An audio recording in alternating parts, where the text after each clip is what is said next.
નું સ્વાગત છે દર્શક મિત્રો। વડોદરા મહાનગરપાલિકાનું તંત્ર અને એસએસજીના તંત્રના લીધે હવે હજારો ગેલન પાણી વેડફાયું છે।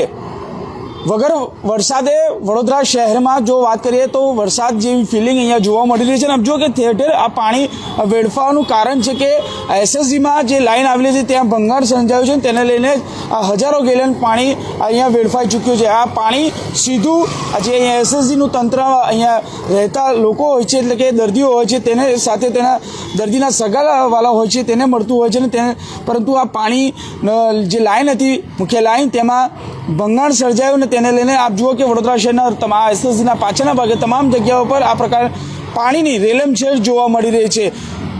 તંત્રની બેદરકારી ગણો કે પછી એસએસજીના તંત્રની બેદરકારી ગણો, કારણ કે આ છેલ્લા કેટલાય દિવસથી પાણી આવું વેડફાય છે તેવી પણ માહિતી સામે આવી રહી છે। ત્યારે અહીંના સ્થાનિક નગરસેવક પણ અહીંયા પહોંચ્યા છે, તેમની સાથે વાત પણ કરીશું। બાળુભાઈ, શું કહેશો? તંત્રની જો વાત કરીએ તો તંત્ર હોય કે પછી એસએસજીનું તંત્ર, અંતે એક જ તંત્રની કહેવાય છે, અને આ તંત્રની બેદરકારીના લીધે દર્દીઓના સગા દર્દીઓ તમામ લોકોને આ પીવાના પાણી વગર રહે છે। શું માનો છો? આખા ગુજરાતમાં મધ્ય ગુજરાતની સૌથી મોટી હોસ્પિટલ સયાજી હોસ્પિટલની અંદર જે લોકોને, જે દર્દી હોય, લોકો રહેતા હોય, સ્ટાફવાળા હોય, એ લોકોને જે પાણીનું વિતરણ કરવામાં આવે છે એ કોર્પોરેશન દ્વારા બેની નળીકા નાખીને એમના સમમાં નાખવામાં આવે છે, ને એ તમામ પાણી લોકોને મળતું હોય છે। પણ છેલ્લા 5 દિવસથી એ લાઇનમાં એસએચજીના કમ્પાઉન્ડની અંદર જે બેની નળીકા છે એમાં બહુ મોટું ભંગાણ થયું છે। એટલે ખરેખર જે એસએચજી હોસ્પિટલના જે વહીવટદાર છે એ લોકોએ એને રિપેર કરવાની હોય, આરએમડીમાં કહીને રિપેર કરવાની હોય, પણ એમને ના થાય તો એમને જે કંઈ પાલિકાના જે અધિકારીઓ છે એમને પત્ર લખીને રજૂઆત કરીને એને જે કંઈ ભંગાણ થયું છે એને રિપેર કરવા સૂચન કરવાનું હોય। પણ કોઈ પણ બેઓના સંકલન ન હોવાના લીધે છેલ્લા 4-5 દિવસથી પાણી લાખો ગેલન પાણી ગટરમાં જતું હોય છે, અને અહીંના જે દર્દીઓ છે, લોકો છે, લોકોના દર્દીઓના જે સગાવાલાઓ છે એમને પાણી પીવા ના મળે, લોકો પાણી વપરાશમાં ના મળતું હોય ને 5 દિવસ સુધી પાણી ગટરમાં જાય ને કોઈ પણ જાતનું રજૂઆત ના કરે, કોઈ જાતની અરજી ના કરે, ને તો પણ એટલે આ વહીવટ જે કંઈ વહીવટ કરતા હોય એસએચજીવાળા કે પાલિકાવાળા, તમે રોડ પર એટલું પાણી ગયું છે, ઠેક કાળા ઘોડા સુધી પાણી જતું રહ્યું છે, તો પણ આ કોઈ પણ અધિકારી રોજ અહીંથી આવતા જતા હોય, કોઈ ધ્યાન આપવામાં નથી આવતું, ને હજારો ગેલન આમ પણ અમારા વિસ્તારમાં વોર્ડ નંબર 13 હોય કે વડોદરા શહેરમાં હોય પાણીના લોકો વલખા મારતા હોય છે।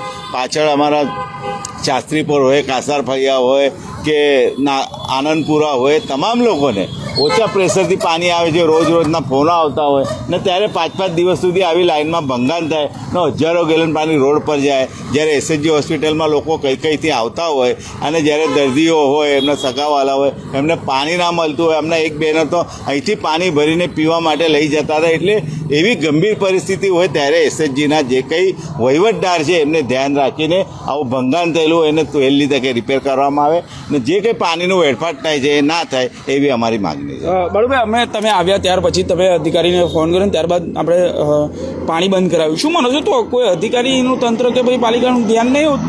અમે જે તે અધિકારીને ટાંકી પર ફોન કર્યો ને જે પાણી પુરવઠાવાળા છે એમને ફોન કરીને વાત કરી હતી કે એ એસએચજીવાળાને કરવાનું હોય।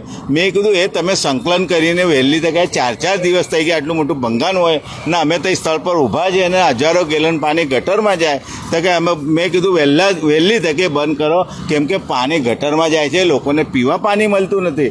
એટલે પછી એમને બંધ કર્યું છે, પણ આ 5 દિવસથી ભંગાણ છે, હજુ રિપેર તો કર્યું નથી। એટલે કાલે સવારે પાણી છોડવામાં આવશે, ફરી આ લાઇનનું પાણી હજારો ગેલન પાણી ગટરમાં જશે, ફરી કાલે જશે। એટલે જે તે અધિકારીઓ છે વહેલી તકે આવું ધ્યાન રાખીને એને રિપેર કરવું જોઈએ એવી અમારી ને વિસ્તારના લોકોની માગણી છે। બિલકુલ, સ્થાનિક નગરસેવક કહી રહ્યા છે જે પ્રકારે આપ જુઓ કે અહીંથી આ પાણી લીકેજ થતું હતું ને સ્થાનિક નગરસેવક અહીં પહોંચ્યા છે ને તેમને આ ઉપલા અધિકારીને વાત કરીને આ પાણી બંધ કરાવડાવ્યું છે। આપ જુઓ કે જે પ્રકારે અહીંયા આમાંથી જ પાણી સીધું બહાર નીકળતું હતું તેવી વાત છે, અને હજારો ગેલન પાણી આ વેડફાયું છે। ચોક્કસથી કહી શકાય કે જ્યારે હવે આ પરિસ્થિતિ સર્જાઈ છે વડોદરાની એસએસજી હોસ્પિટલની, અને એસએસજી હોસ્પિટલમાં આ પ્રકારની પરિસ્થિતિ સર્જાઈ છે।